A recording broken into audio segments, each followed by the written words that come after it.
চাল গুঁড়ি বা নারকেলের ঝামেলা ছাড়াই কিন্তু সহজেই এই রেসিপিটা তৈরি করতে পারবেন। শীতকালে রাতে বলুন বা সকালে যদি এরকম একটা রেসিপি থাকে তাহলে কিন্তু আর কোনো কথাই হয় না। এটা বানাতে কিন্তু সেভাবে সময়ও লাগে না আর কষ্টও হয় না।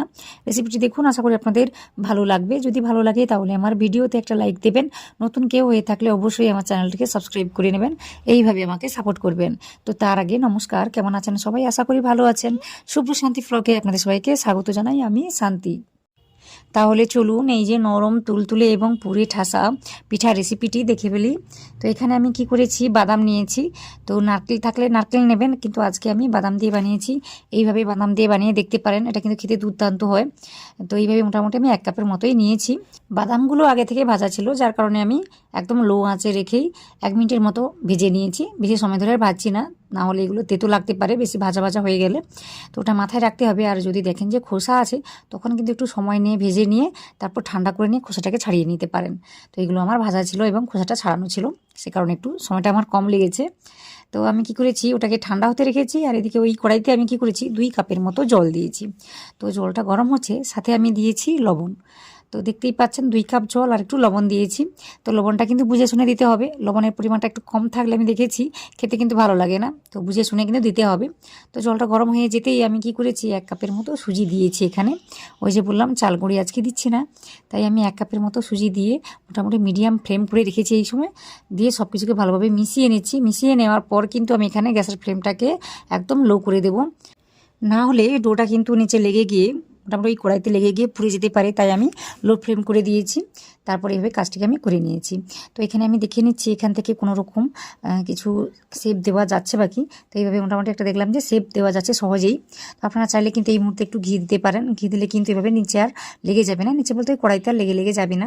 তো এইভাবে মোটামুটি কাজটিকে করে নিতে পারেন। তো এখানে কিন্তু আমি লবণ ছাড়ার কিছুই দিইনি, দেখতেই পাচ্ছেন আপনারা। তো আমি এখানে কি করেছি, এটা মোটামুটি হয়ে গিয়েছে, তাই আমি একটা আলাদা পাত্রে নিয়েছি। নিয়ে কিছু সময়ের জন্য কিন্তু ঠান্ডা করে নিতে হবে এটাকে। খুব বেশি ঠান্ডা করে নেব না, মোটামুটি ওই 5 থেকে 7 মিনিটের মতো একটু ঠান্ডা করে নেব, তারপর কিন্তু কাজটিকে করে নিতে হবে। তো দেখিয়ে দেবো কি করতে হবে। তো দেখুন, অনেক রকমভাবে আপনারা হয়তো এই পিঠেটি বানিয়েছেন। আমি যেভাবে বানিয়েছি এইভাবে বানিয়ে দেখতে পারেন, এতে কিন্তু সময়টা অনেক কম লাগবে এবং খেতে কিন্তু দুর্দান্ত হয়। বিশ্বাস না হলে রেসিপিটি দেখে একবার বানিয়ে ফেলুন। তো এইদিকে মোটামুটি ডোটা ঠান্ডা হচ্ছে, আর এইদিকে আমি কি করেছি, ওই যে বাদামটা ভেজে রেখেছিলাম না, ওটা একটু চেলে নিয়েছি।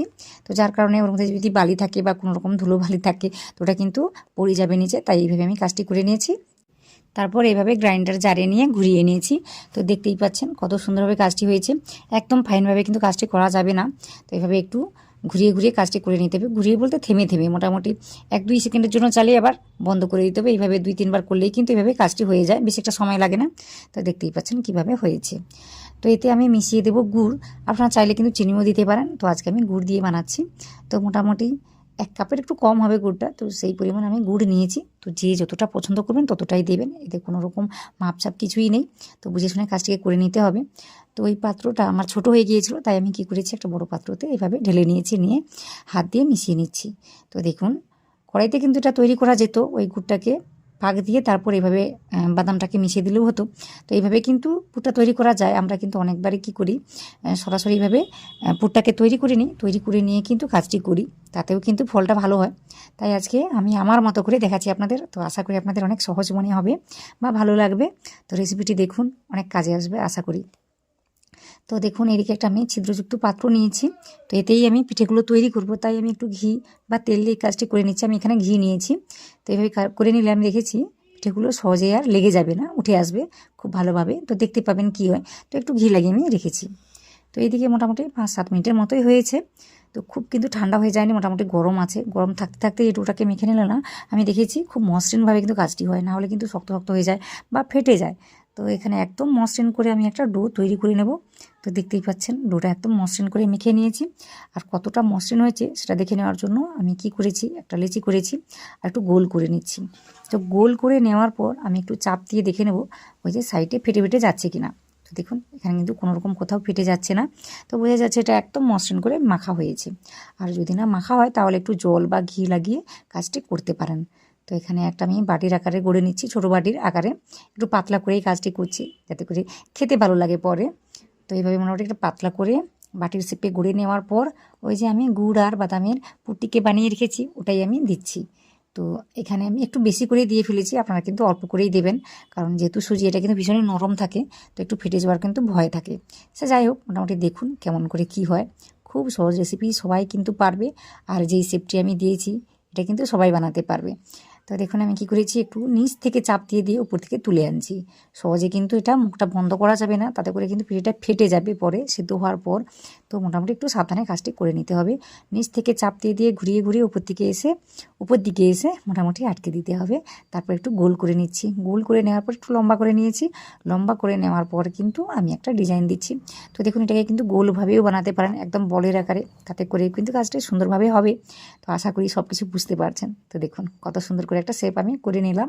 ঠিক এইভাবে আজকে আমি বানাচ্ছি। তো আরও একটা আমি তৈরি করে দেখাচ্ছি। এটা কিন্তু সেভাবে কঠিন কিছু না, দেখতে হয়তো কঠিন লাগছে কিন্তু কঠিন কিছু না। তো একই রকমভাবে লেচিটাকে আমি গোল করে নিয়েছি। গোল করে নেওয়ার পর চ্যাপটা করে নিয়েছি। চ্যাপটা করে নেওয়ার পর তারপর একটা বাটির আকারে আমি গড়ে নিচ্ছি একদম পাতলা করে। তো একটু পাতলা করে করলে আমি দেখি যেটা এটা খেতে কিন্তু ভালো হয়। আর যদি একটু পুরো রেখে কাজটি করি তখন কিন্তু অতটাও ভালো লাগে না, তাই আমি একটু পাতলা করে কাজটি করছি। তো পুরটিকে দিয়ে আমি মোটামুটি ওই যে মুখটাকে প্রথম বন্ধ করার চেষ্টা করছি, তারপরে এই যে ঘুরিয়ে ঘুরিয়ে হাতের মধ্যে এভাবে উপর থেকে তুলে আনছি। তো উপর থেকে তুলে আনলেই কিন্তু দেখা যাবে একটা সময় খুব সুন্দরভাবে আটকে যাচ্ছে বা এক জায়গায় সব কিছু চলে এসছে। তো এইভাবে মোটামুটি গোল করে ঘুরিয়ে একটা বলের আকারে গড়ে নিয়েছি, তারপর একটু লম্বাটে করে দিয়েছি। তো এতে করেই কিন্তু বোঝা যাবে জিনিসটা কোন দিকে পুরু রয়েছে বা পাতলা রয়েছে, ওটা বুঝে শুনে কিন্তু কাজটি করে নিতে হবে। নাহলে কিন্তু পরে পিঠেটা হওয়ার পর বেশি করে ফেটে যায়। তো এটা আমি দেখেছি। তো মোটামুটি দুটো আমি তৈরি করে নিয়েছি, দুটো না সবকটাই একদম তৈরি করে নিয়ে তারপর আপনাদের আমি দেখাচ্ছি। তো আপনারা আপনাদের মতো করে শেপগুলো দেবেন। এখানে আমি আমার মতো করে শেপগুলো দিয়েছি। তো দেখুন কত সুন্দর হয়েছে, এটা কিন্তু দেখতে দারুণ হয়েছে এই যে শেপটা, তাই আমি এইভাবে বানিয়েছি। তো সবকটাই আমি তৈরি করে নিয়েছি। দেখুন 1 কাপ সুজি দিয়ে কিন্তু এতগুলো তৈরি হয়ে গেল। তো এদিকে আমি কী করেছি, একটা কড়াইতে স্ট্যান্ড বসিয়ে রেখেছিলাম একটু জল দিয়ে।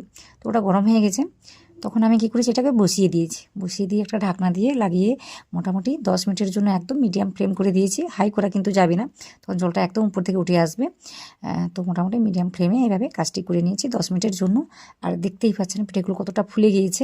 তো অনেকগুলো কিন্তু ফেটে গিয়েছে, এতে কোনো অসুবিধা হবে না। তবে একটা কথা মাথায় রাখবেন, এই সময় কিন্তু হাত দেওয়া যাবে না, একদম তোলার চেষ্টা করবেন না। তো এতে করে কিন্তু পিঠেগুলো একদম ছিঁড়ে যাবে বা ভেঙে যাবে। তো দেখাচ্ছি কি করতে হবে। এখন এটাকে আমি নামিয়ে নিচ্ছি, নামিয়ে নিয়ে ওই ঠান্ডা করে নিচ্ছি 5 বা 7 মিনিটের জন্য। বেশি একটা সময় লাগে না। এখন কিন্তু অনেকটাই গরম রয়েছে, তাও আপনাদের আমি তুলে দেখাচ্ছি। দেখুন তো কোথাও কিছু কিন্তু লেগে যায়নি, নিচে একদমই লেগে যায়নি। তো এইভাবে কিন্তু কাজটি হবে। তো আশা করি আপনাদের ভালো লাগছে। আরও 2-1 মিনিটের জন্য ঠান্ডা করে নিই, তারপর আপনাদের আমি দেখিয়ে দিচ্ছি। তো এখন মোটামুটি ঠান্ডা হয়েছে, আর এগুলো কিন্তু সহজেই তোলা যাচ্ছে। দেখুন কোথাও কিছু লেগে যাচ্ছে না, বেশ সুন্দরভাবে কিন্তু কাজটি হচ্ছে। তো আশা করি আপনাদের ভালো লাগছে রেসিপিটি। আর আপনাদের আমি কেটে দেখাবো কতটা সুন্দর হয়েছে। তো একদম কী বলবো, চালের গুঁড়ি দিয়ে বানালে যেভাবে হয় না খেতে, ঠিক সেভাবেই হয়েছে। তো একটা কথা মাথায় রাখবেন, যখন এটা গরম থাকবে তখন কিন্তু হাত দেবেন না। একদম ঠান্ডা করে যখন এই কাজটি করবেন বা আপনি খাবেন, তখন কিন্তু দারুণ লাগবে খেতে। বা জিনিসটা খুব শক্ত শক্ত হয়ে যায়, শক্ত না মোটামুটি নরম থাকবে, বেশ সেট হয়ে যায়। তো এটা আমি বলতে চাইছি, আশা করি সব কিছু বুঝতে পারছেন। তো রেসিপিটি দেখুন কত সহজেই তৈরি করা গেল। তো আশা করি আপনাদের সব কিছুই ভালো লাগছে। যদি ভালো লাগে তাহলে আমার ভিডিওতে একটা লাইক দেবেন, নতুন কেউ হয়ে থাকলে অবশ্যই আমার চ্যানেলটিকে সাবস্ক্রাইব করে নেবেন। তো এইভাবে আমাকে সাপোর্ট করবেন। সাথে সাথে একটা কমেন্ট করে জানাবেন আজকের রেসিপিটি কেমন হয়েছে। তো আশা করি আজকের রেসিপিটি আপনারা সম্পূর্ণ দেখেছেন, ওই প্রথম থেকে শেষ পর্যন্ত। আপনারা যারা দেখেছেন আপনাদের সবাইকে অনেক অনেক অনেক অনেক ধন্যবাদ জানাই।